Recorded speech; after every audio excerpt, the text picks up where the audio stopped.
Okay, so the second example is going to be a bit more detailed mathematically, so I will do this on paper, but we'll, rather than redrawing the diagram, we'll put all the forces we need onto the diagram.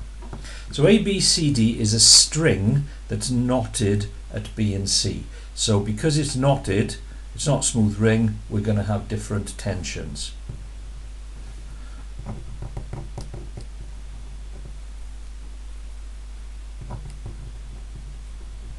Find W and the tensions in AB, BC and CD. So I'm going to have one tension in this string, which would be T1, and I've got a Z angle there giving me a 45-degree angle. Then I'm going to have a different tension in this string, but that tension is also bringing us into this second part of the system of forces over here. I'll have a T3 in there, and I'll have a 60-degree angle in there. So I've got three tensions I need to work out and a weight. So I've got quite a few equations that I need to get going.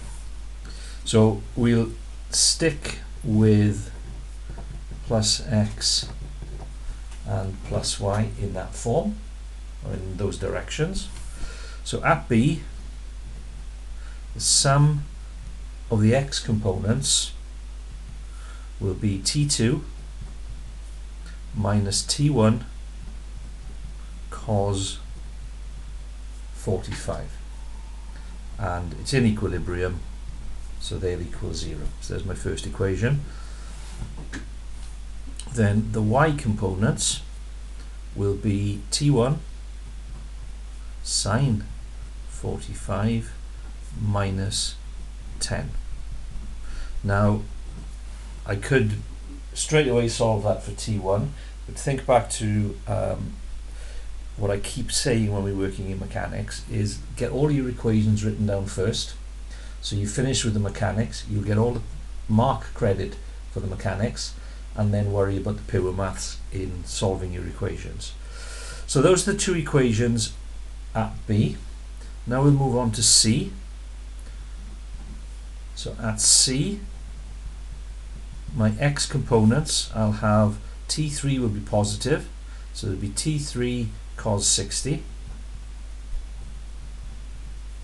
minus T2 equals 0, and in the vertical plane I'll have T3 sine 60 minus W equals 0. So there's equation 3 and equation 4. So I've got 4 unknowns, 4 equations. That's good. I can see that from equation 2 I can get a value of T1, which I can then put into equation 1 to get the corresponding value of T2.